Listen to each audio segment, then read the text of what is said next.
Before I can even turn around, a shot rings out, disturbing the tranquility of the forest. The bullet whizzes past me, exploding a patch of dirt a few yards away. Eek! Turn around. Slow. A gruff male voice. Fuck. I'm sorry. He cocks his gun. Do as I say. I nod and nervously inch back around on my knees, hands raised. Good. Now, what were you doing messing with my flowers, boy? I dare not look up. Knowing that gun is pointed straight at me, all I can tell is that he's heavy set and wearing well-worn hunting gear. I didn't know it was yours. You think that's an excuse? No. You know what they did to thieves in the olden days? A large hand reaches down and tightens around my wrist. We cut these off. Please. I'm sorry. Welcome in, psycho. Forced to my feet, I finally get a glimpse of who my attacker is. A black ram, horns curled into a menacing spiral. His breath stinks of alcohol and tobacco, and I don't think he's had a shower in days. I've never seen one of your kind around these woods. Who are you? Put him down. Yeah? He drops me, relaxing his posture as the others run up on us. Hero skirts around him, sliding through the dirt like a baseball player to get to me. Oh? And what do we have here? How are you doing, psycho? He chuckles, reaching down towards us. Hero growls at him, biting at his fingers. Alphen!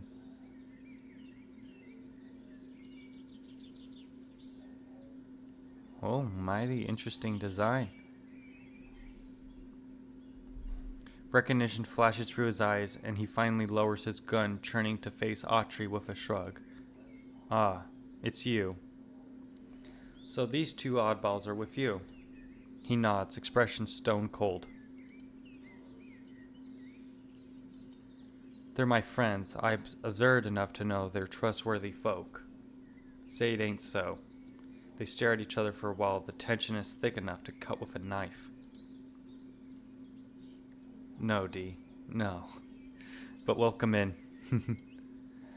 Suddenly, they drop the act and start laughing, embracing each other in a jovial hug. Alphen, you son of a bitch. You look good. Likewise, boy. Looks like you've been faring well. What is happening right now? I don't know. I'm still shivering. The mood is so chaotic right now. It feels like anything could happen to us. Too good. Sorry, D. Oh, thank you for asking, Psycho. I'm doing good. Autry notices our visible concern and breaks his little powwow to help us to our feet. Sorry, Gray. Alphen is actually a good friend of mine. He was trying to scare you. He wouldn't hurt a fly. The ram bows, a bit a mock apology, as he's still laughing under his breath. Had I known you were with the elk, I'd have explained. But you really can't trust strangers, especially out here. He points behind him with his hard-capped thumb. I owe a few acres of land out there. There's no judge or jury, so I have to defend it by myself. And to be fair, I saw you ruminating about it, so it's clear you knew it was wrong to steal those flowers, Poss. Yeah, fair enough. I'm sorry, D. I don't think a few missing flowers is grounds for murder, but under his ownership, all punishments are technically at his discretion. We were given the task of finding some medicinal herbs, and Gray here was instructed to search for Budrock by the road. Ah, guess he wasn't looking too hard then. There's plenty of the wild stuff up yonder. I'm sure he tried looking there first, didn't you, lad? Did you? I've never done this before. All three shake their heads and sigh. My face is hot with shame. Anyway, if you're Autry's kin, then I suppose I could spare some herbs. Just use them responsibly, okay? He crouches down next to us and pulls out some tiny shears. After a few snips, he drops a handful of them next to me. Careful with the barbs. Thanks. He stands up, groaning in pain as his back pops. You know, it's been a good while since you came over for lunch, Autry. I got some special meat. Won't you and your pals here join me? We have to... Oh, that sounds delightful. I haven't had meat in ages. I don't agree with that. Punishments are not all just because it's flowers.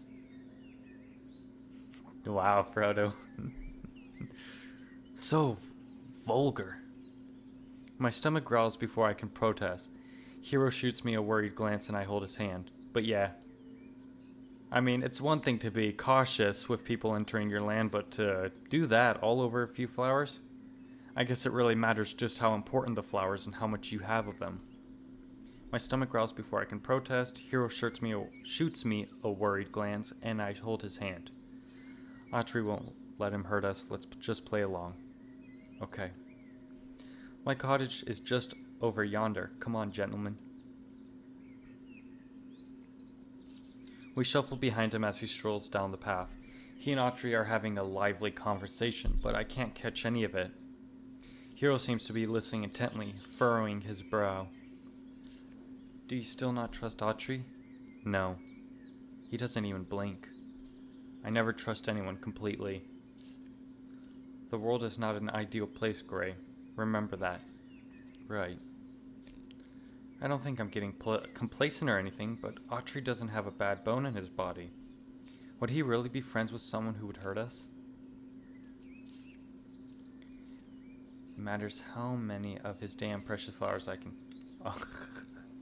Frodo. Funny though. The world is full of surprises too. Well, you're proof of that. I rub his back and he smiles. I will lower my guard by 10%. So it's still at 90. I notice the road begins to wind down a slope and light starts to dim as the foliage gets thicker. Even in naked daylight, this part of the forest feels dark and gloomy. Almost there, lads.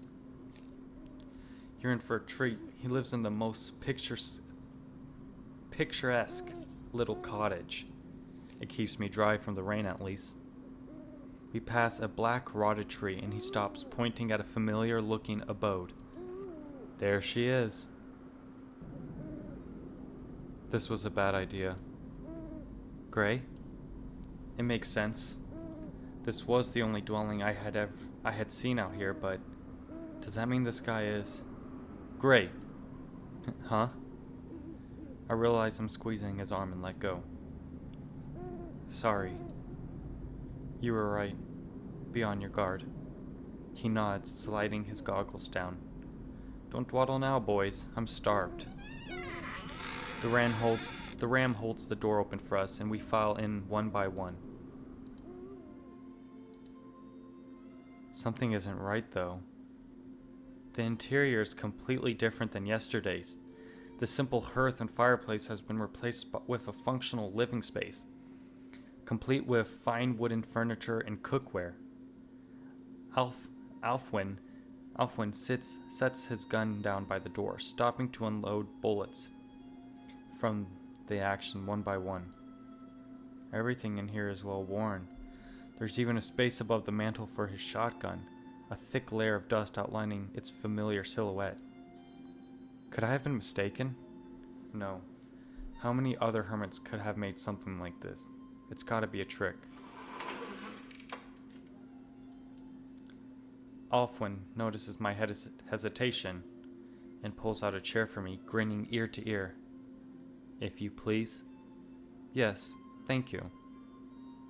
The three of us sit at the table while Alfwin ducks into the pantry, churning his head so his massive horns don't hit the frame.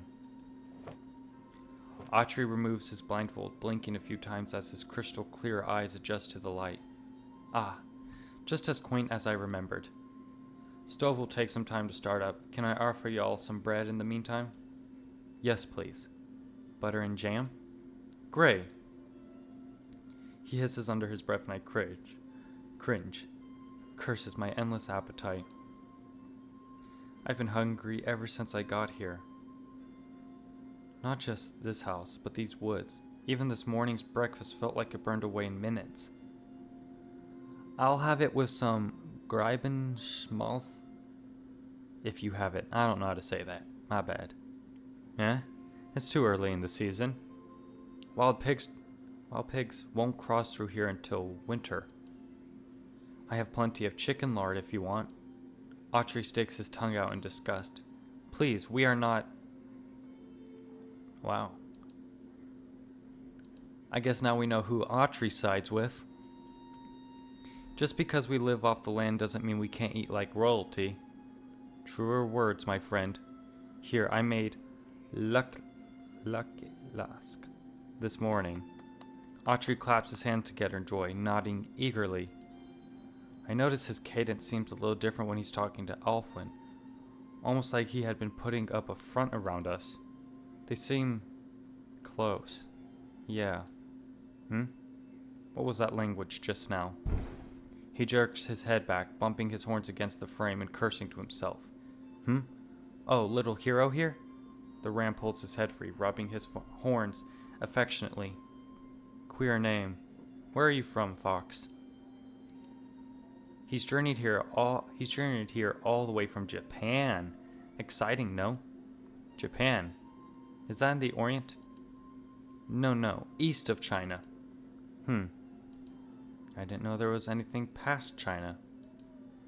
He points a wooden spoon at me, and this one speaks his language. So it seems. It's a welcome surprise, haha. Yes, I'm a fast learner. I hear those Americans from the construction site pass by here every now and then. Their German is terrible. Yet you speak it perfectly. I'm not involved with them, so... Oh, apologies. The ram sets a basket with sliced bread on the table, along with tiny pots of the promised spreads. Goose! Welcome in, Green. I'm sorry I didn't notice your message earlier. How are you doing?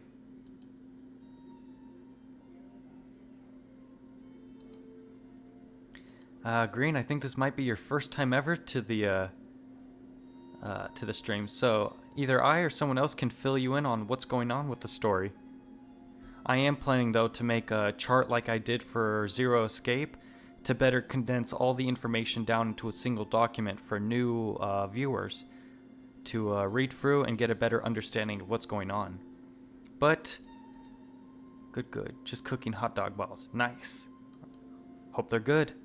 Right now, I believe we're in 1930s or 1940s Germany. How's you been? Oh, I'm doing good. I'm doing very good. The ram sets a basket with sliced bread on the table, along with tiny pots of the promised spreads. We have plum apple, lingonberry, and sour cherry jam, Poss. Take your pick. Thanks. I've never heard of any of these names before. What happened to good old strawberry? Any for you, Fox? Hero not hungry. He shrugs and sits down, putting his hands together right as I was reaching for a slice of bread. Would either of you guests like to lead us in saying grace? Oh, right. I suppose that's the polite thing to do. I'm a little rusty, but sure.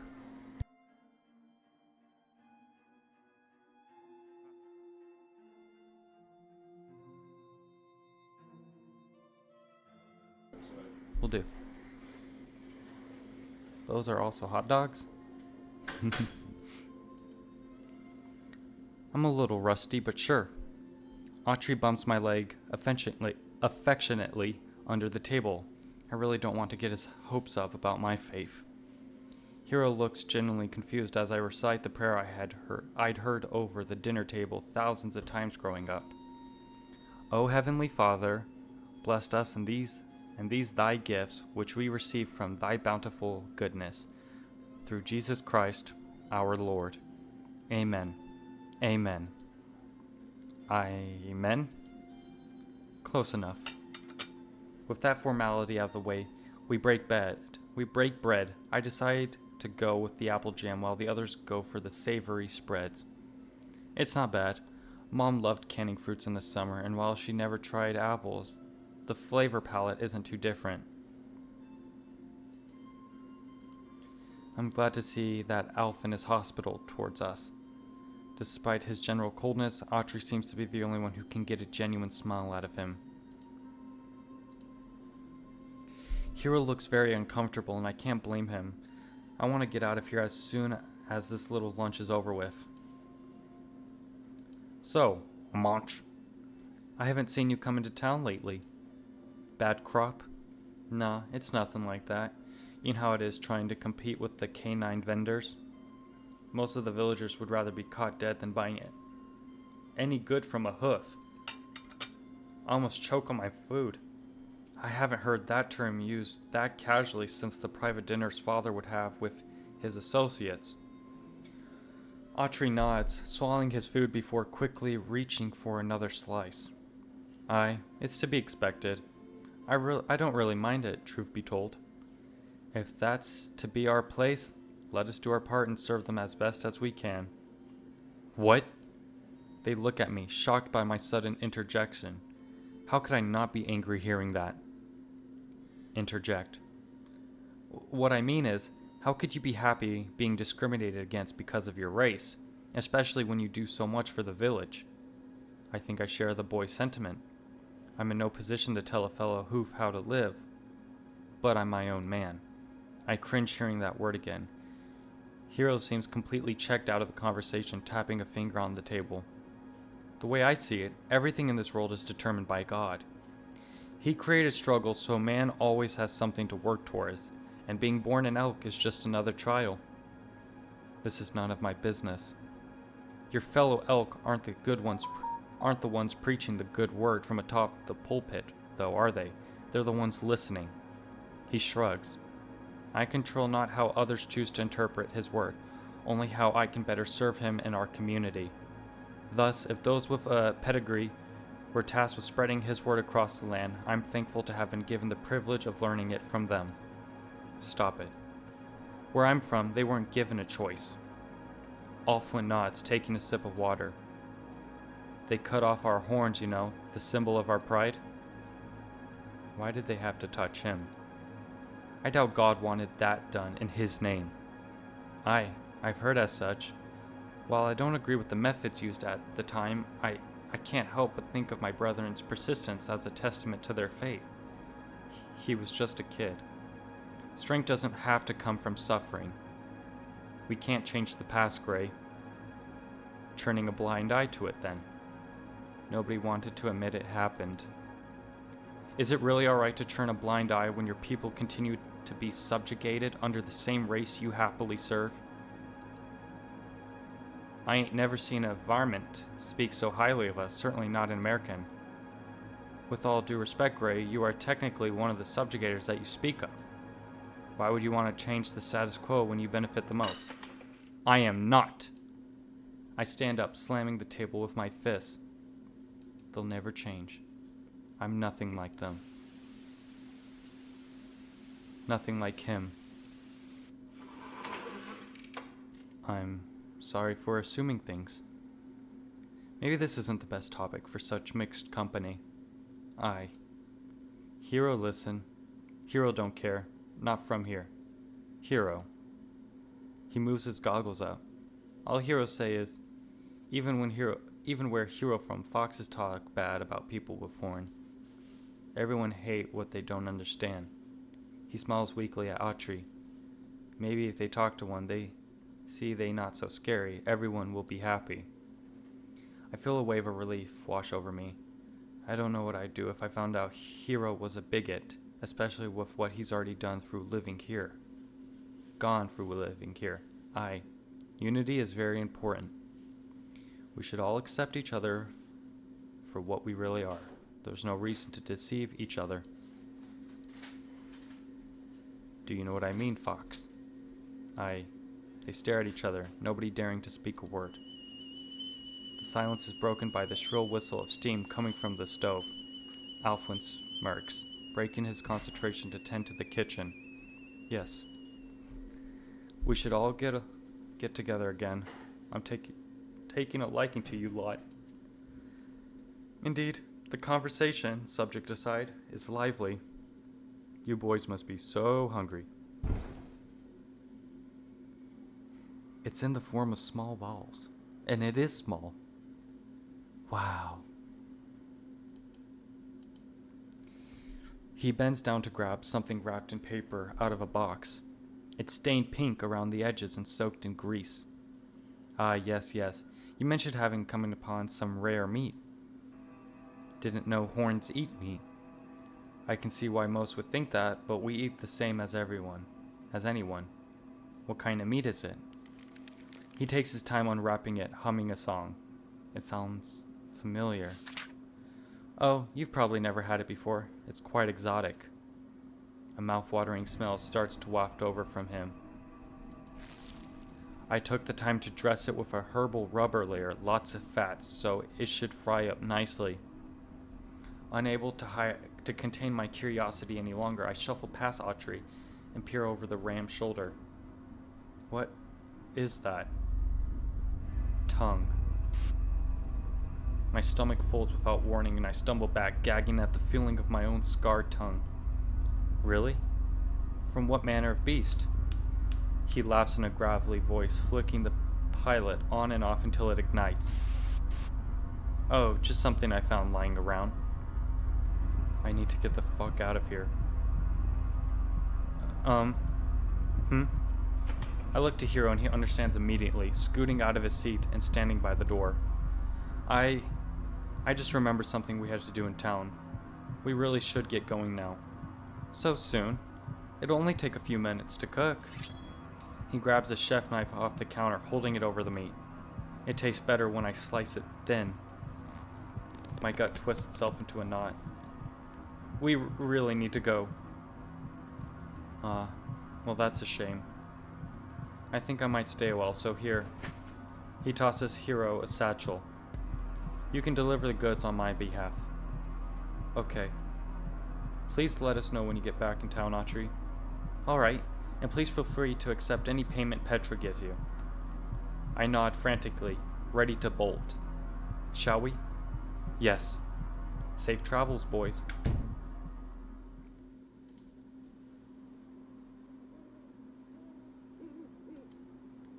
Their laughs echo in the tiny house as we shut the door behind us, breathing sighs of relief. That wasn't normal, right? Not at all. You know something? Nothing that would make any sense if I explained it. Try me. Later. I feel like I'm gonna barf. Hey. He catches me as I stumble, letting me lean into his sturdy arms. Let's take a minute before we go back. Sure. Not too long, though. It's going to get dark soon. He nods, and we sit on a nearby log that's been shaved down into a makeshift bench. There's far too many things racing through my mind to focus. Autry's shady friend, his complacency about bigotry, that meat. I want to trust Autry. I really do. Once he's away from that man, I'll have a good long talk with him about the whole thing. Cultural differences are one thing, but there's some primeval madness emanating from that house. All I can think is that he's involved with the Todd in some way. Welcome in, Bio. So, you may have missed just a little bit, Bio, so continuing off from not yesterday, but Tuesday's stream, we met Alfin, a large black ram who is friends with Autry, who had nearly shot us. And we had just had a conversation over some bread with them about the bigotry against horns. Or not horns, but hoofs, better known as, like, goats and elk. And other than that, they found out that the meat that they're cooking up is the tongue that had fallen out of Gray's mouth near the beginning of said hero's route. And there's one other nagging thought that's begging to be explored. You've been quiet. Yeah, sorry. A lot is on my mind. Guess now's as a good time as any. Hiro, how did you meet Petra? Well, he hops off the log, thinking to himself before shaking his head. We can talk about it another time. It's not something I really want to get into right now. That's fine. I was just curious. Her words about minding my business flashed through my mind. Sorry. It's fine. You're bound to be curious. It's a very unusual arrangement. Well, I mean, today's been a day. I want to be a dermatologist, and it turns out I got a fungal infection on my skin. Nothing life-threatening. Okay, that's good. Are you going to get any sort of medical treatment or take any medicine for it, Bio? In fact, the only thing... Oh, I went to the dermatologist. Got it. In fact, the only thing the fungus does is make my skin look splotch. Ah, okay. Alrighty. Well, it's good that it's nothing life-threatening. But hopefully they can give you medicine if you want it, to help with that if it's necessary. But for now, let's finish our quest. Huh. Quest, eh? Damn it. That fool's lingo is rubbing off on me. Admit it, you had fun hanging out with us. He's grown on me a bit, yes. But after what just happened, I'm back to being skeptical. I nod, finding myself in the same boat. Anyway, come on. I'm hungry. As he heads back to the path, I catch some stray conversation coming from an open window. But now I'm super self-conscious about it. Oh. It's understandable to be self-conscious about it, Bio, but honestly, don't worry. I have the same issue. It's not a fungal infection, but my skin bruises very easily, and I sometimes get really red when I get super excited or angry, so, you know, I understand. It's your own thing that you have the right to be conscious about, or, yeah. But I think you're all right. Well, I can't really speak for you, but I'm just saying how I would see it. So, yeah. Do you guys want to listen in or leave?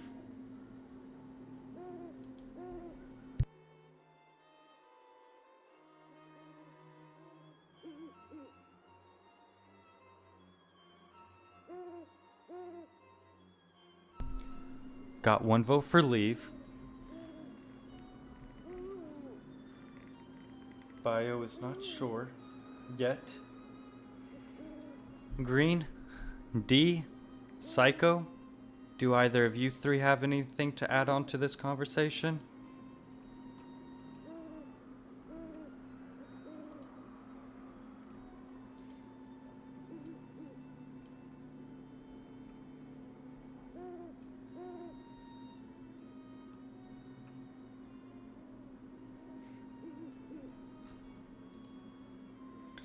Leave. I don't want to risk getting caught. Alrighty, looks like it's 2 for leave. If anyone else has anything to add? Yeah. Alrighty, we are leaving. No, we have to get back to Petra. Whatever they're talking about is their business. I catch up with Hero and we head back to the main road. Soon we're back at the village gates. I feel a little relieved to be back in civilization, though I do miss the rampant nudity. Finally.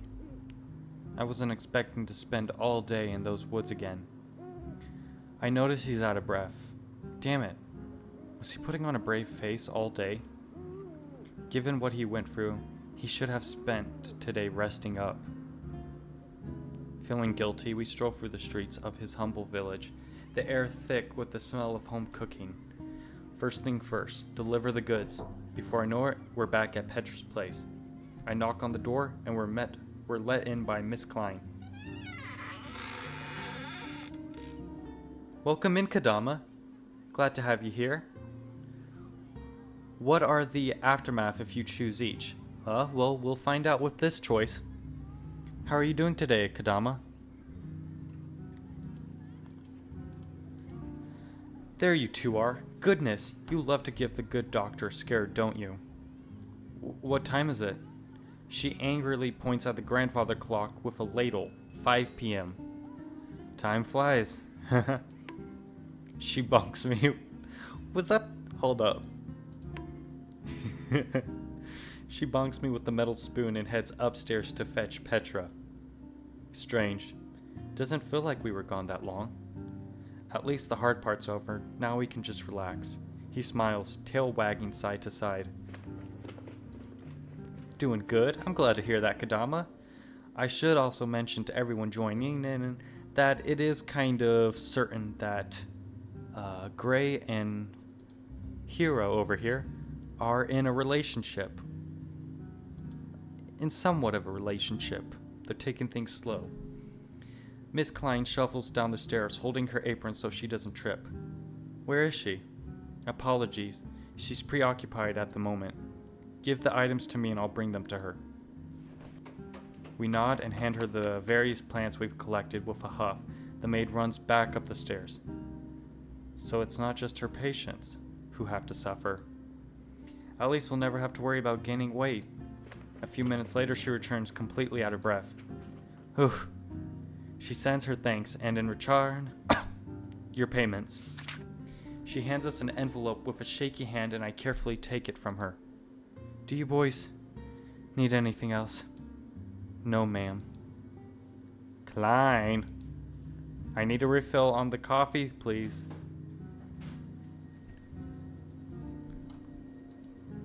Of course. One moment. Back into the game. We're almost done with this route. She limps over to the kitchen and we shut the door, unable to watch this cruelty play out any longer. I hope she gets paid well. Speaking of, he tugs on the envelope and I pop it open, dumping the contents into his eager hands. A cascade of small golden coins pour out with a satisfying jingle. It feels like we really did fulfill some Arthurian quest. Money, money, money. How much is it? Let's see.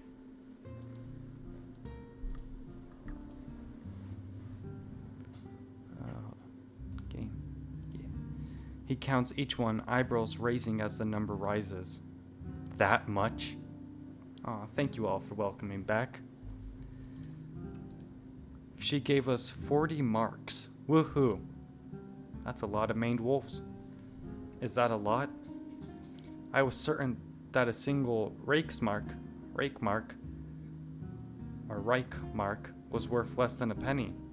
Hehe. That foolish elk doesn't realize what he's giving up. Hello, Hero. Why, this is twice as much as... Hero! Hold on, let's see what... As I was working on the blink. Hero! He cringes in pain, those giant ears laying flat against his head. Yes, I heard you. This is quite a lot of money, Gray. How does it fare against the gold standard?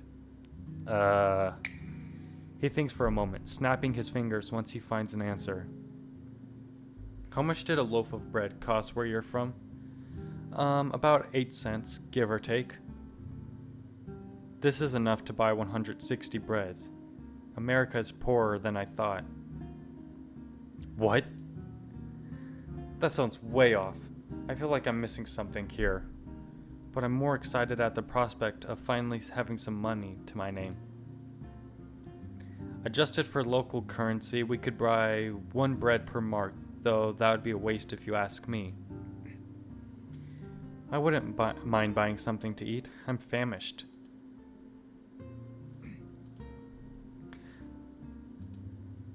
He rubs his little tummy and nods in agreement.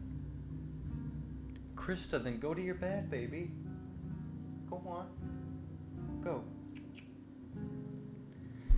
Let's get some sausages. There's a vendor in the market who makes them fresh. Bratwurst. My favorite traditional barbecue item aside from a good old-fashioned hot dog. What are we waiting for? Come on. We scurry down to the marketplace and follow our noses to a cart manned by a mangy-looking mutt. 1 each? We nod eagerly. Onions and peppers? More energetic nodding. Mustard? Our heads are about to fly off their hinges. Alright, sheesh, I'm going as fast as I can. He hands us our food, and Hero slides him a few coins. I can't wait any longer. I take a bite and feel the snap of the grilled sausage against my teeth, filling my mouth with a smoky, greasy flavor. Mmm. Hey. Oh, the doggo? She's good. She's just being a bit of a brat right now. She wants to go back into my dad's room, but he has to get ready to go to bed for work tomorrow, and she's just waiting outside his door. Sus. Aren't you making hot dogs right now, Green? Or little hot dogs? Kind of a coinkydink, if you ask me. Hero is munching away next to me, mustard all over his whiskers. The cuisine of this land continues to amaze me. America is full of German-inspired food, but it's nothing like the real thing. Yes, I've heard from the locals that many families immigrated overseas.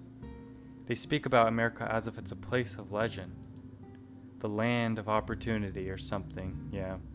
It's not all sunshine and roses.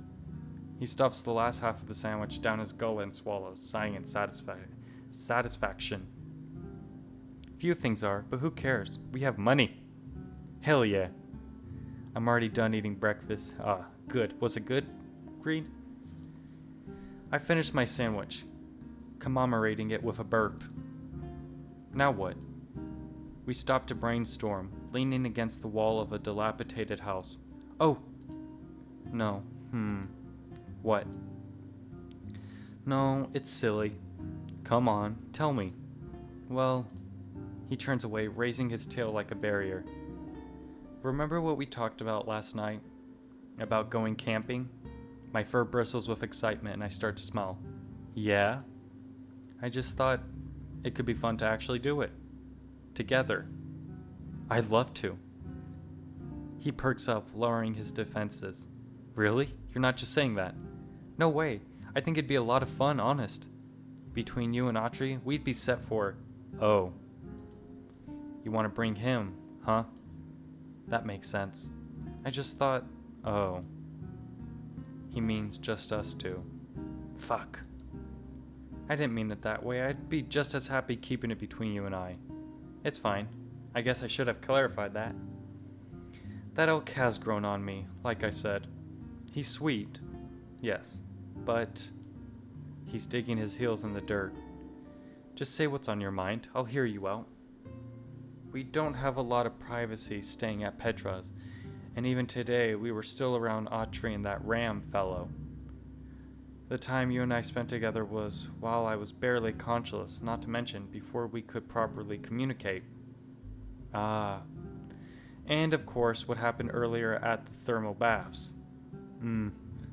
I'd be lying if I didn't want to use our alone time for more of that. Yes. Just not at Petra's place. She'd skin you alive if she saw you manhandling me. It sounds worth the risk, but I'll respect his wishes.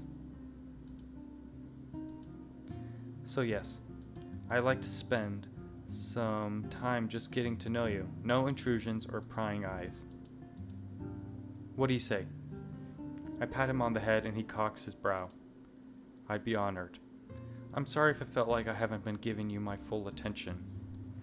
You had your own life before I got here, and I don't really know where I fit into it, and I'm still figuring out how I even got here. But I think it's clear that I should stick with you. Gray. He bops me in the belly, accidentally knocking the wind out of me.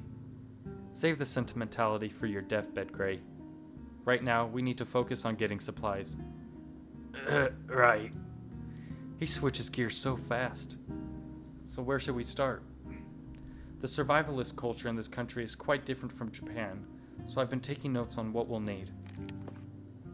He whips out another journal from his tool belt, a myriad of bookmarks and other notes jutting out from between its pages. Essentially, we will need to tackle 4 categories: food, shelter, warmth, and gear. That sounds certainly about right. The food part is flexible. If we pick the right spot, we can simply catch fish for our meals. But that isn't always dependable, so we'll have to pack some non-perishable foods as well. We can probably get some canned goods and soda crackers. Oh, and canteens for clean water. Soba cracker. Well, I'll let you pick those then. He checks something off his list. Okay, next. Shelter will probably be the priciest item. We'll need a sturdy tent that can withstand wind and rain, preferably animal hide.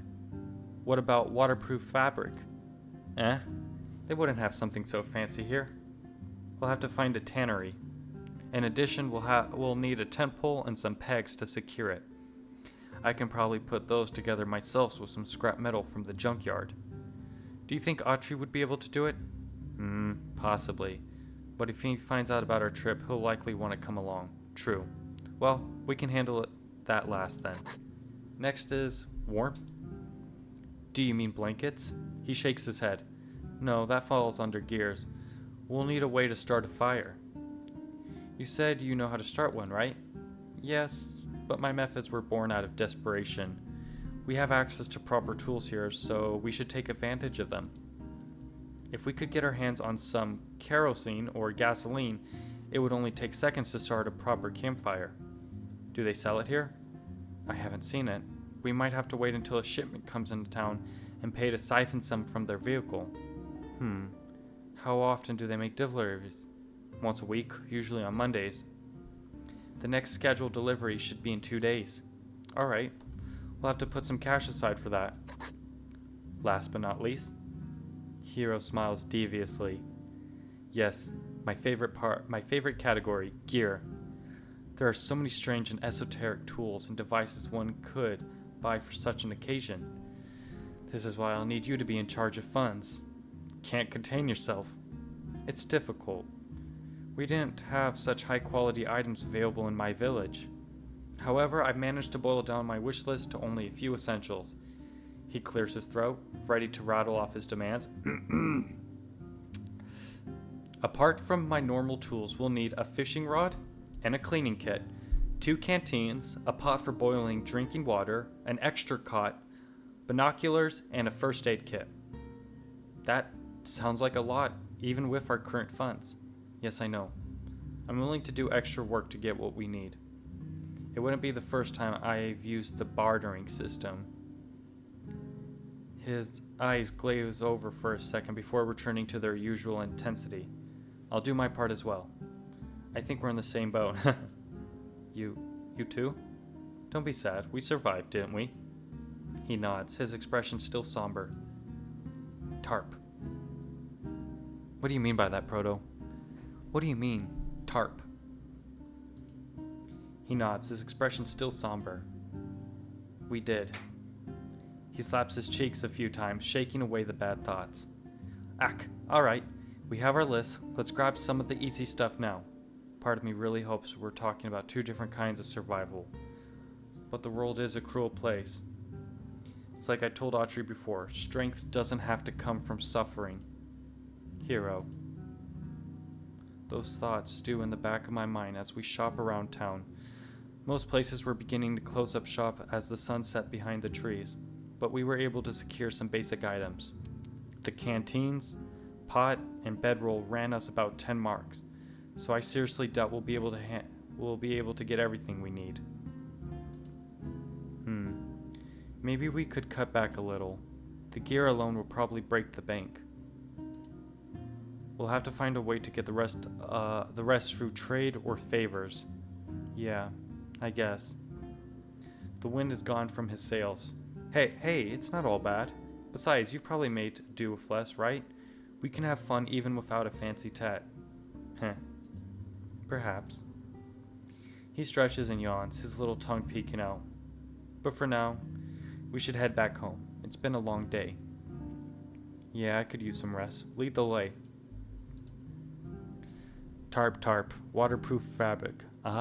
Okay. Chat be delay, so we're just talking about the thing that happened a few minutes ago after you read it, so you might not remember. Oh, okay, I know what you're talking about. Alrighty. Yeah, Green, you're right. I think it's just my internet connection. It's usually not one-to-one. It usually takes a few seconds for me to catch up with chat. Krista, stop barking, baby. There's nobody out there. Krista.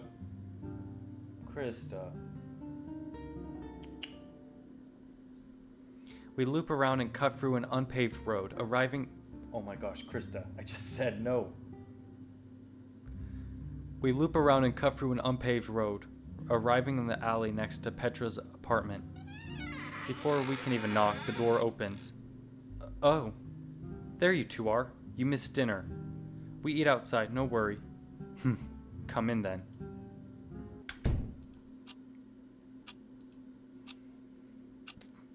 We sit to take off our shoes in the foyer. She watches over us, and I feel like I've done something wrong. What? You left the village. Yes, again, what? Your instructions were to rest and let your stitches heal. It only takes a few days for the wounds to scab. You couldn't even wait that long. He wanted to help Autry and I with his task. We wouldn't have been able to find everything without his help. That's irrelevant.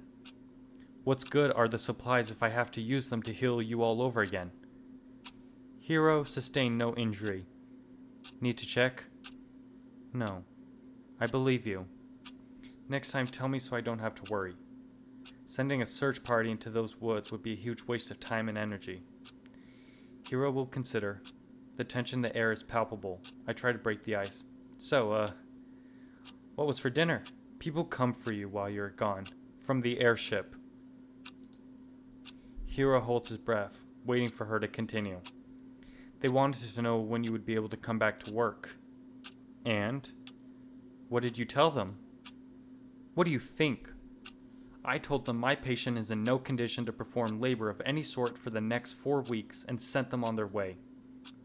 Honestly, those jackals couldn't even wait a day. Surely they could find someone to...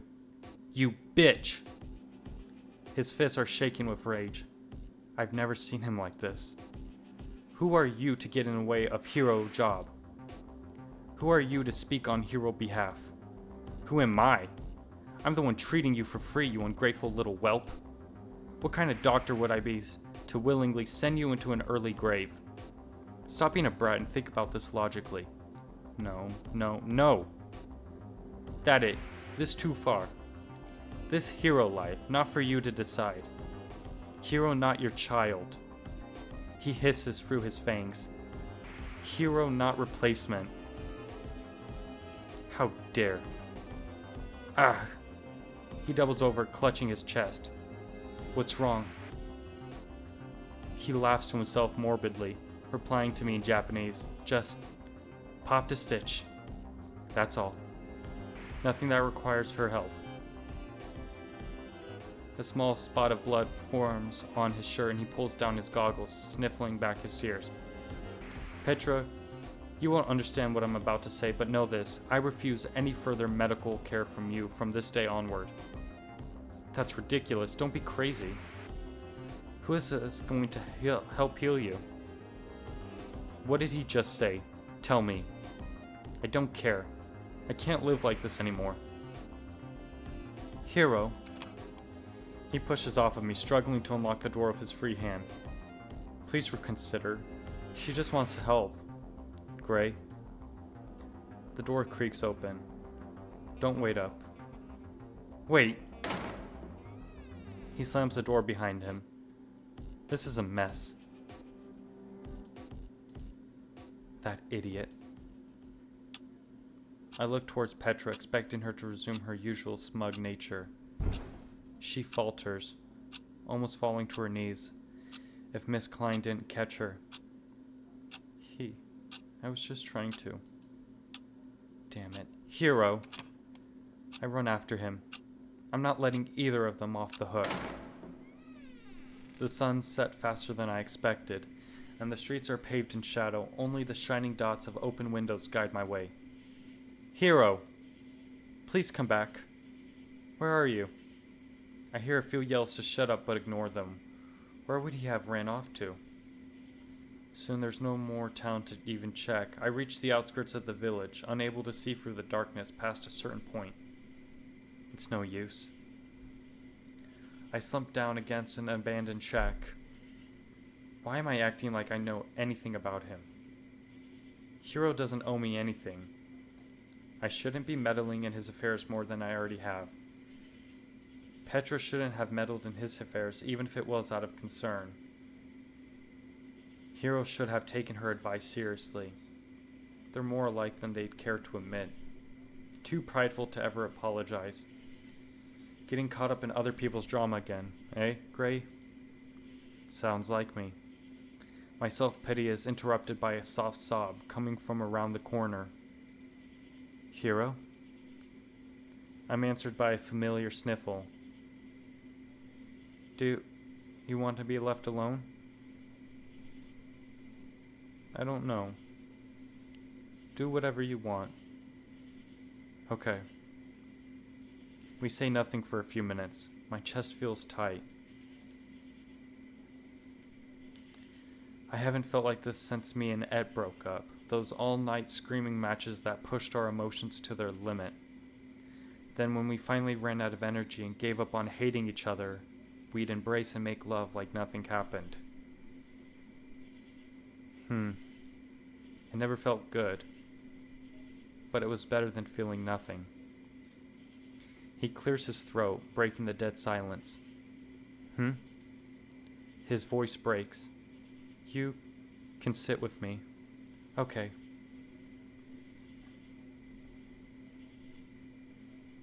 I love the artwork in this game. I peek around the corner to see him sitting on what used to be a front porch. The awning has been eaten away by time, revealing a sky full of stars. He's staring out at them wistfully, his shoes sitting next to him. Hey. He doesn't look at me, patting behind him instead. Sit. I do. I have a lot to say. You see how Petra treats me, right? Like a child.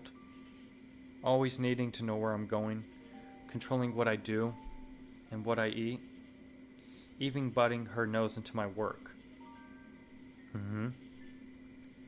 I could put up with all of that. Really, I could. That's the kind of person she is.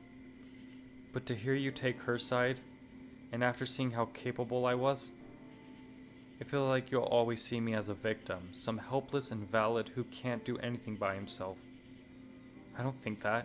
I know you do. I know you don't. But it feels that way to me. It feels real. And it fucks with my head. I don't want to second guess my friends. You and Petra think that laying in bed for a month and letting nature take its course is what's best for me. But you don't know me at all. If I don't do anything for even a day, work, learn, make something of myself, I feel like I'm dying inside. You never want to just relax? He sighs. I don't expect you to understand how my mind works. I hardly do. But please, if you want to be my friend, respect my wishes. I shake my head. Even if it means you'll get hurt? That you could die? People don't die so easily. Hero! Please, Gray. Don't make me beg.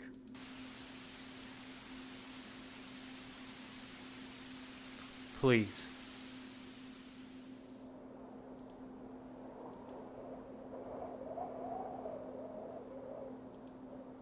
Something changes. Shifts. The ground is cold and metal, and a harsh wind is whipping my body. Something creaks underneath us. I open my mouth to speak, but no sound comes out. My body is frozen in place. Why won't he look at me? Hero. Hero. Hero. Like in a dream, my vision detaches from my body, zooming over the edge in slow motion. Please, please, please. No. This can't be.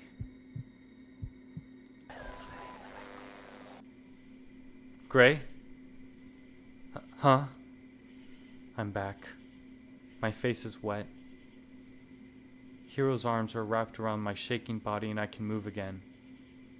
What happened? Where did you go? What happened? I don't know. It felt so real. Was that the airship? But Hero would never.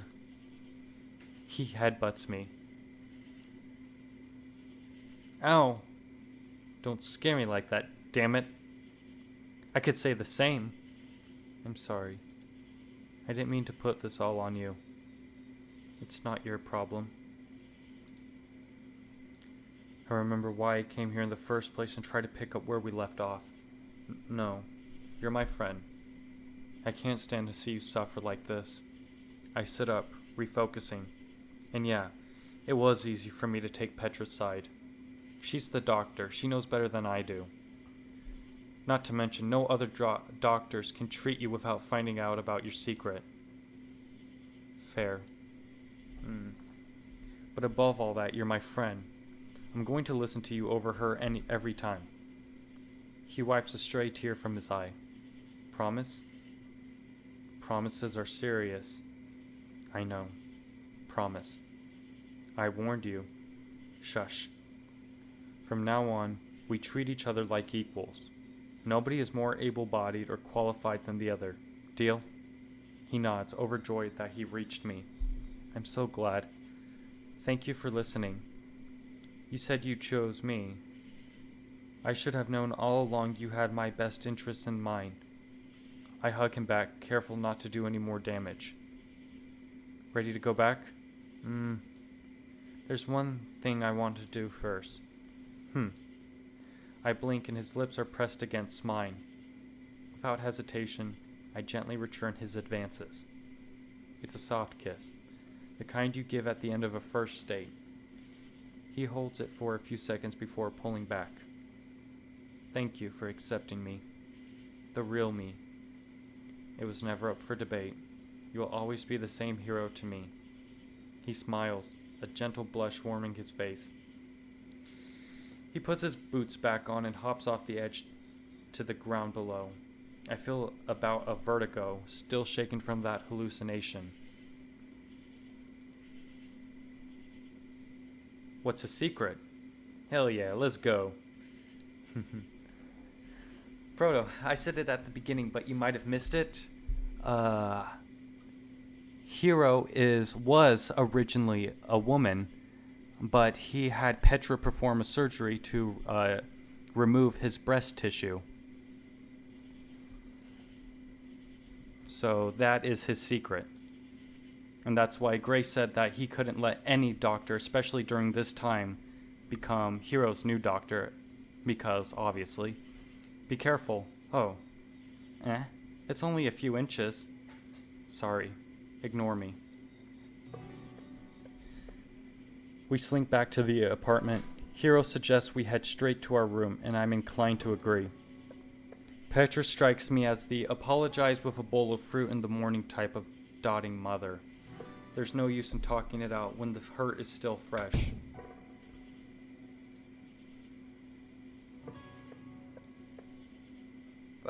Frodo.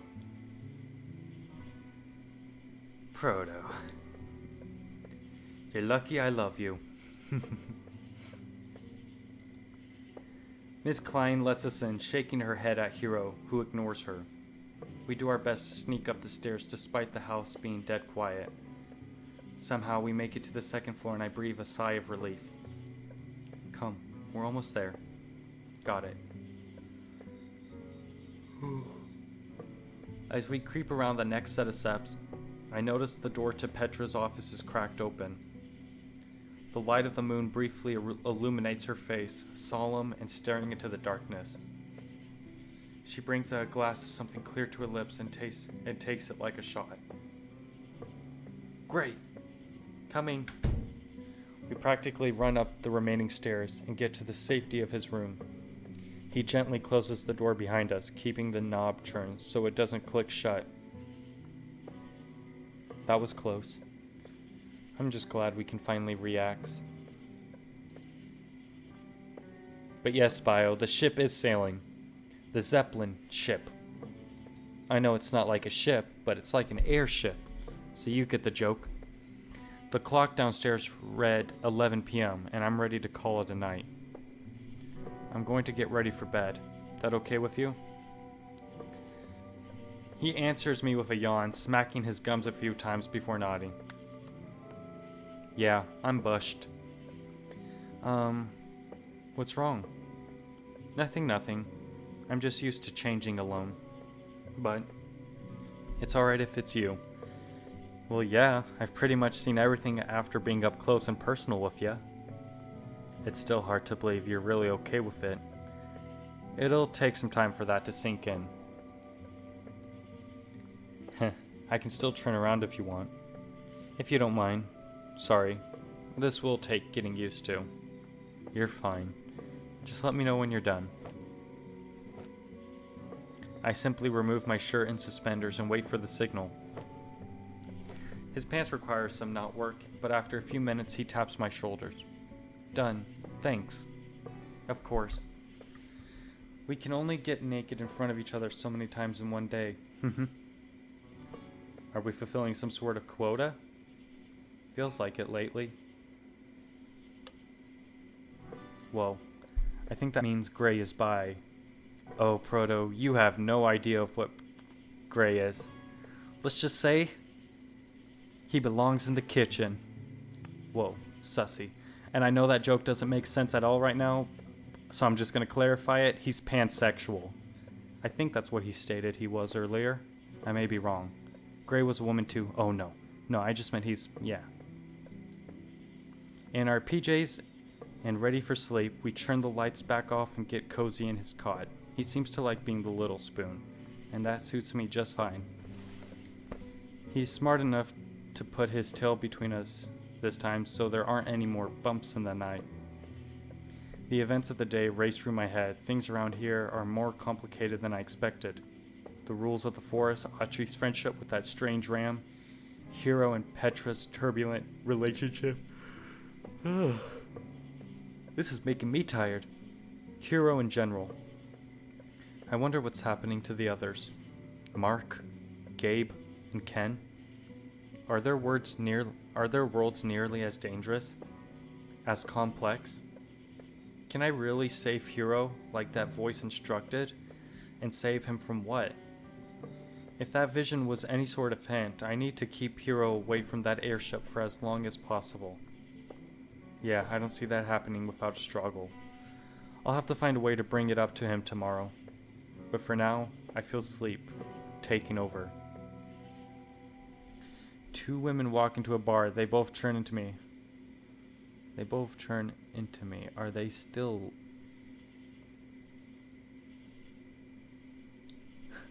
Proto, what are you going on about?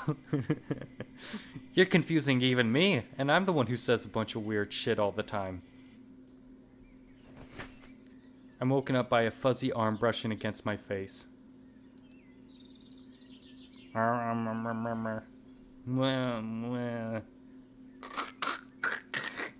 Bleh.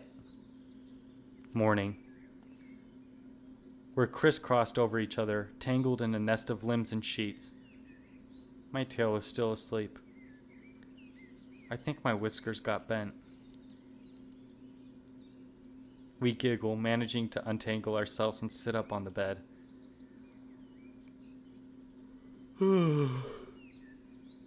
How'd you sleep, buddy? Pretty well. You? I shrug, rubbing sleep from my eyes. Good, but I feel like I could always use more no matter how much I get. I don't know. I wake up full of energy even if I barely sleep. I'm immensely jealous. Smell that? His little brown nose sniffs the air. Coffee. My beloved. I like the way Petra makes it. His eyes flutter, recalling the events of last night. Where she's from, they use cold water and let it steep for a long time. It reminds me of the barley tea my grandma used to drink. He holds his niece close to his chest. Do you know what you're going to say to her? He shakes his head. Deep down, I still don't feel like I need to apologize, but it might make things easier for us if I do. You could always put the blame on me if you have to. She already doesn't like me. He swats at me. Be serious. I don't know, but a fake apology can turn into an honest one in time. Yeah. He hops off the bed and stretches, holding his chest with one hand. Alright, let's get it over with so we can eat breakfast. That's the spirit. like most things in life, food is the ultimate motivator. I toss my shirt back on and we head down the stairs, following my nose to the kitchen. Before we hit the second landing, I can already hear someone talking in the foyer. Huh? Who could be here so early? Don't know. Let's listen in.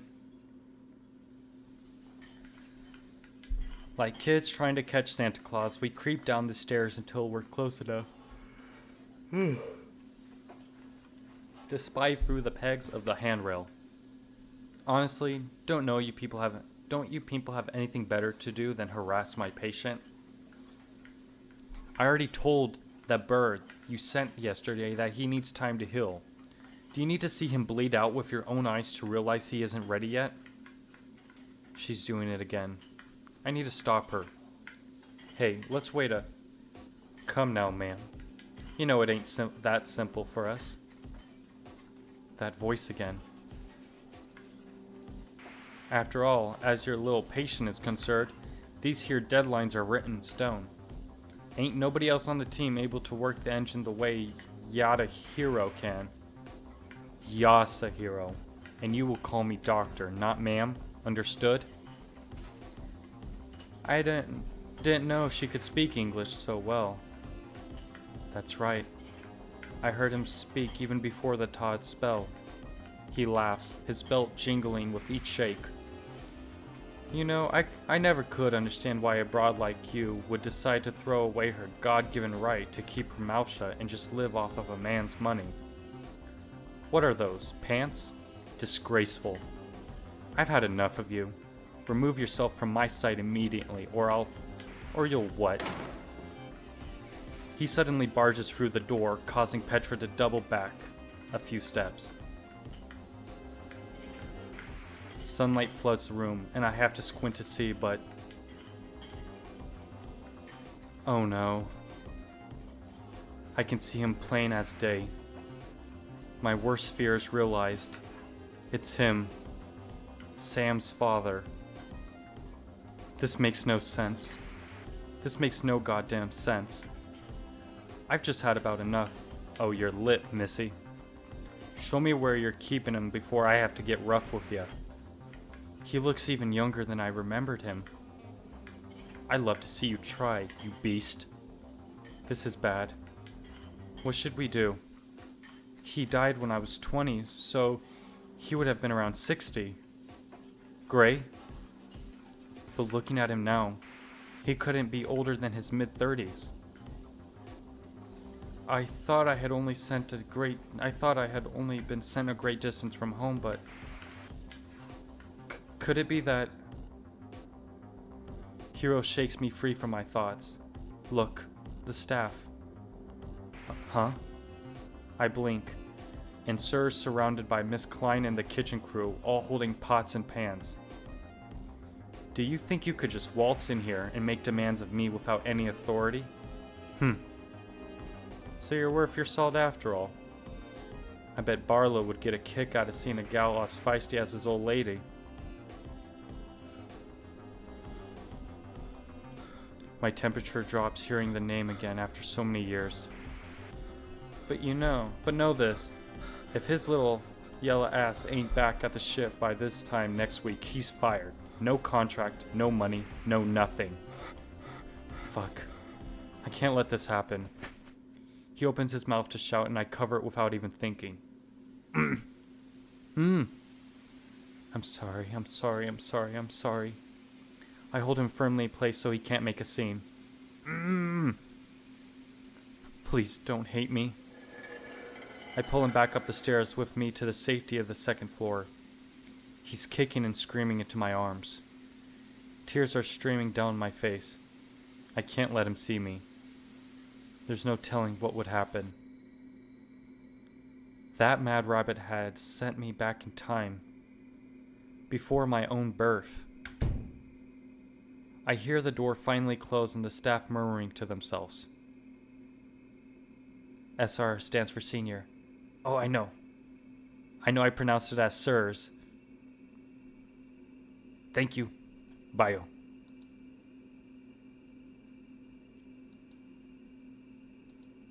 Let's see. Timeline. Oh, wow. It seems we're not exactly where we thought we were. 1895, Gray meets hero in Germany. 1894, Gray's father pulls out of the Zeppelin project.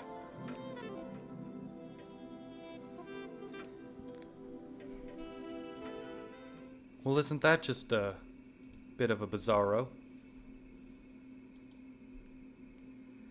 I hear the door finally close and the staff murmuring to themselves. Hero claws at my arm and I let go, struggling to breathe. Why would you do that? Gah! I could have stopped him. Now Petra will... Gray? I limp back to the bedroom and collapse on the cot, wrapping his blanket around myself, without a word. Hey, talk to me. Please? Of course. But the Hindenburg crashed 37. Is this about the Zeppelin? It's bad, Hero. This is really fucking bad. What happened? Do you know Mr. Dolson? I nod. So it wasn't just a coincidence that you're a... I nod before he can finish. I see. It isn't supposed to be like this. He rubs my back, trying to calm me down. What happened? You'd never believe me. I barely believe me. Now you need to trust me. Tell me what's happening. Does this have anything to do with that golden place you mentioned yesterday? I choke back my tears and do my best to recount everything that led me here. I tell him about meeting Virgil in New Orleans, the feeling of being killed and brought back to life, then how I met him and the others in that magical place before it was all taken away from us. How I had to choose. Once I finish, I sit in silence, chewing my lips, waiting for his response. Oh boy. That is a lot to digest. But what you're basically trying to tell me is, this is the past for you. I nod. How far back? 33 years. So before you were even born? You weren't kidding. This is hard to accept. I didn't expect you to. I wouldn't believe if it didn't happen to me. Then, who is Mr. Dolson to you? What does he become that frightens you so much? He was my best friend's father, and my father's business partner. I wasn't around him very often, but he was always a monster to his sons. We all got a bad feeling when he came around. Sam never told me directly, but I hold myself gripping my shirt tightly. It couldn't have been easy. I'm sorry you had to deal with that. He stands up, staring off to the side. Yeah, I'm sorry. And I don't think you're acting right now. I believe you. Thank God. This certainly complicates things. Not to mention, Petra continues to meddle. Gah! He kicks the wall in frustration. Damn it! Something falls out of a bag and hits the ground with a loud metal clang, making us both jump. What was that? Oh, just the pot we purchased yesterday. Before the sentence is finished, she's already grinning. Oh ho ho. No, it's two. That would be just too perfect, wouldn't it? Huh? He turns to me, a crazed look in his eyes. I know exactly what we should do. Uh-huh. He squats down next to me, his fur bristling with manic energy. They have a fascinating expression in this country. To kill two birds with one stone. We'll plan our camping trip, but in reality we'll go to the ship. What? Are you insane? Shh. It's perfect. She won't think to look for us. We'll have the cover of the forest, and once I'm back at work, she won't be able to drag me back. What if you get hurt again? What about me? All you have to do is see me off. I don't expect you to stick around giving your history with the boss. Is it even history if I haven't been born yet? Hero, this is absolutely nutty. I can't agree to this. His expression shifts, eyelids low. Didn't you say you'd keep my best interests in mind? To a certain extent. Gray, I won't let anything happen to you. We'll arm ourselves if necessary. This doesn't feel right. Please, can't we? He shushes me, a creepy smile across his face. Don't worry. We'll still get to go camping. I wouldn't lie to you about that. But I need to get back to work. It's killing me to stay here. If I'm going to die, let me die doing what makes me happy. No. I'm not letting you or anyone die. Then I guess you have to come with me, because I'm going whether you want me to or not. I want to strangle him. This is manipulation at its finest. Do I even have a choice? Maybe this is what you were sent here to do. Or maybe prevent. Only one way to find out. Come on, I'll go get the list.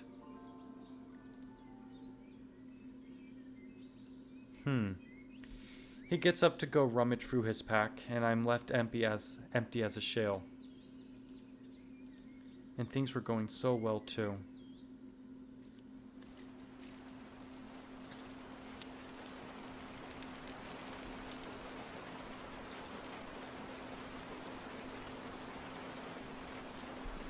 Oh. From Christine.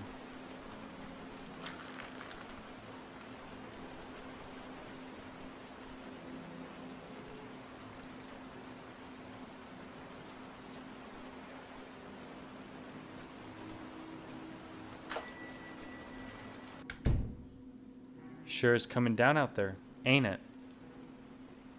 Need a light?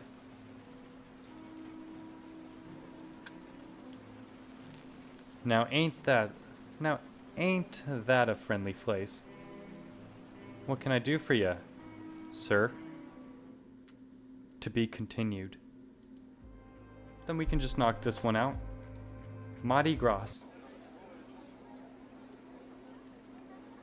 Out of breath, I jogged to try and catch up with the tail end of the parade. The excitement in the air started to die down, and I'm already cursing myself for getting here so late. Fuck.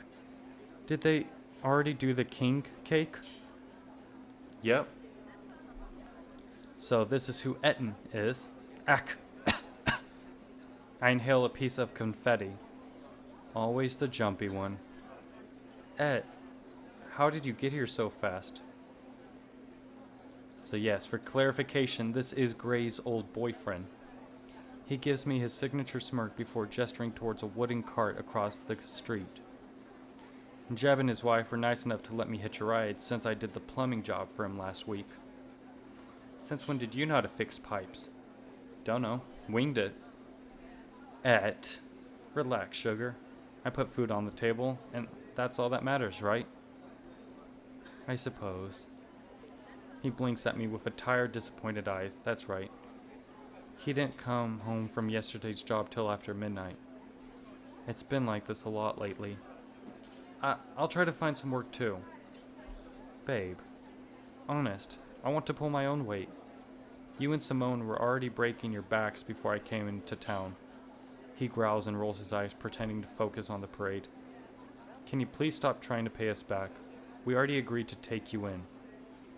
We know what we were getting into. Well, okay, maybe Sim couldn't predict us being a thing. Don't remind me. He snaps his attention back at me and puts his hands on my shoulders, glancing around quickly to make sure we were in the clear. Grayson, I don't regret anything we did together, not even for a second. Simone understands, or she wouldn't have stayed. There's no way she's really okay with it. I mean, she saw us. Shh. Don't think about her. Just think about how good it felt. Having you in my arms, hearing you finally say those words to me.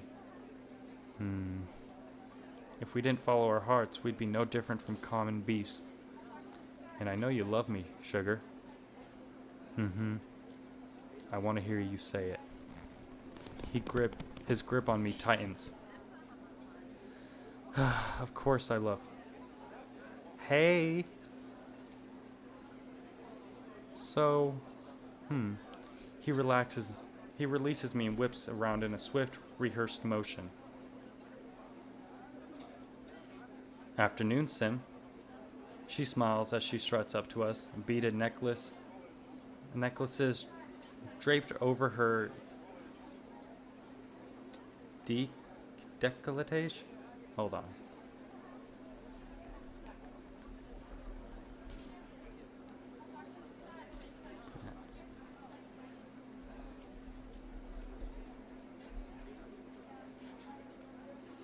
Décolletage.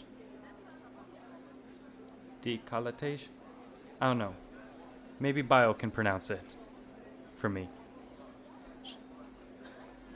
Hello. The corner of her mouth twitches and she nods at me before turning back to Ed. Woo. They're really going all out this year. Seems like it. Say, what did you have to do to get that one? Huh? He points at a long set of purple and green beads dipping between her cleavage. She follows his gaze and slaps his hand away, rolling her eyes. I honest to God, didn't know how those things ended up in there. She starts tugging it out of its prison like a clown doing the never-ending handkerchief trick.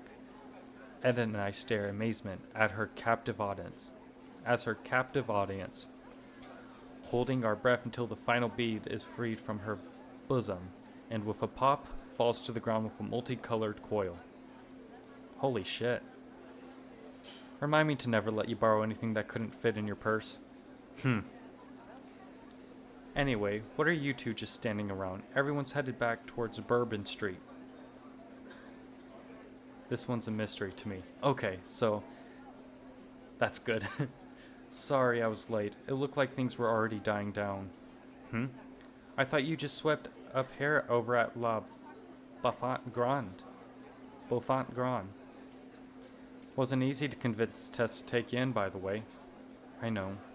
I was about to head out, but a big Bernice had an appointment. Oh. Every time I looked, there was another huge pile. Those mountain dogs sure can shed. Well, it's not too late to join in. Come on, guys. Me just gonna lurk, Bean. Oh, that's good, Green. Mopping the floor. Just the way that Gray would mop the floor. Wow, 2 quinkadinks in this stream. Hot dogs and mopping the floor. Though I guessed he was sweeping the floor. She runs off and gets reabsorbed by the undulating crowd. I hear the clack of more beads getting thrown inside, looking at it. I'm still not used to these kind of things. What, the crowds? That's part of it, yes. What else then? I sit down on a bench and lean on my knees, trying to take it all in. I've never taken part in any sort of community. It's a living, breathing thing. Being a neighbor to someone, or even just living with a roommate, it branches off into so many other relationships. Then I have to try and figure out how to act around all these new people, and then how to act like I'm not acting. I doubt anyone in this giant mob of drunken fool cares enough about some random possum to cast judgment, Grayson. That's worse, actually. Because if they don't say why they dislike me outright, I'm free to imagine the reason for myself, and whatever I can come up with is bound to be 10 times more cruel. You're the one that keeps hurting yourself, you know? Nobody can make you do anything you don't want to. I wince. His approach is harsh, but honest, as usual. You can tell me that as many times as you want, Ed. My mind seems set on this. Birds sing in the trees as a rare moment of silence falls upon us.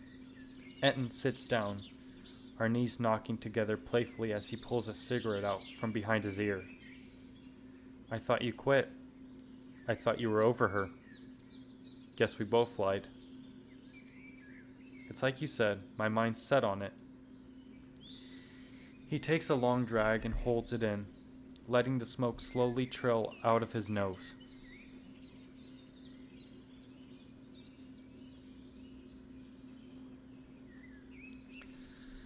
You're the one who suggested I spend more time with her, try and make things normal.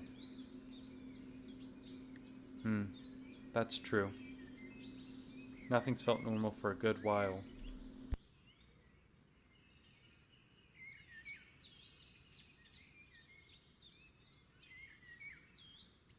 Not since you came back into town. You come crashing back into our lives like a runaway freight train, yet don't expect there to be any broken pieces left behind. That's why I couldn't stand you back then. You were always so reckless. I let the thoughts trail off without finishing it, and shrugs and leans away, snubbing his cigarette on the edge of the seat. The sounds of the festivities start to build back up again, and I look down the alley to see the parade barreling towards us led by Simone. What the hell? You guys! They haven't done the cake yet! Without thinking, I jump to my feet, and before I know, I'm smiling ear to ear. Simone. She just always knew. A twinge of embarrassment runs down my spine, and I look back at Ed, my smile faltering. He just shrugs, gesturing towards the parade with a smirk. You know you want to. Don't keep denying yourself. Ed. I nod, grinning as I turn back to face the oncoming wave of people, arms stretched wide. C'est la vie. I'm enveloped by the crowd, the sounds of the party becoming muffled as I go under. Streaks of light are burned into my retinas as the sun shines through the myriad of glass beads and decorated masks staring down at me. It's hard to breathe. I feel my heart racing. The face is almost distorted into a nightmarish court, waiting for me to make a move before deciding my fate. This was a mistake. I don't know what to do. I hear Simone shouting something. Can't make it out. My hands land on something soft and squishy. I smell sugar. A pile of the cake. Haven't found the baby yet. I instinctively squeeze down on it and feel the layers of dough break between my fingers, finally closing around something small and hard. I found it. I found the baby. The crowd stops, murmuring in confusion. A gloved hand reaches past the swirling masses to pull me up. As I'm lifted to my feet, I pull the tiny porcelain baby free from its sugary confines. Did you really find it, son? Yeah. I throw my fist above my head, hoping it's high enough for everyone to see. Ugh, curse my short stature. Suddenly, someone hooks their arms between my legs and lifts me up onto a strong set of shoulders. Whoa. Show everyone the baby, idiot. Right.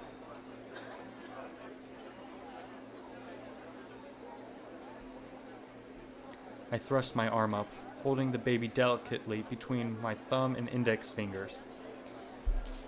It catches the light, and the crowd falls dead silent for a moment before erupting into applause. He's the king! The possum found it! People start to circle around us, setting up confetti cannons and throwing beads. Simone pushes past them to join us in the eye of the storm. Grayson. She clears her throat and toasts us with a bottle of champagne. She scrounged up at some point. Those are my friends! Sitting on top of Ed's shoulder feels like I'm on top of the world. For a brief moment, it actually feels like I belong here. Felicitans a notre roi. Felicitations a notre roi.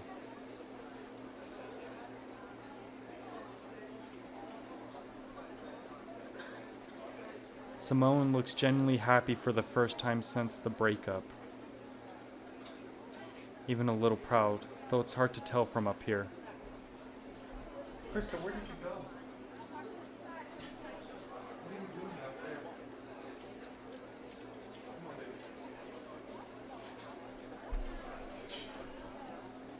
I feel a tug at my pants and look down to see the same masked gesture from before. What's the name of this year's king, son? It's... Shit, I got distracted. Let's see, I usually cycle between Michael and Christian. Maybe this time I'll try Gray. Just Gray. Eh? Noted. Gray, huh?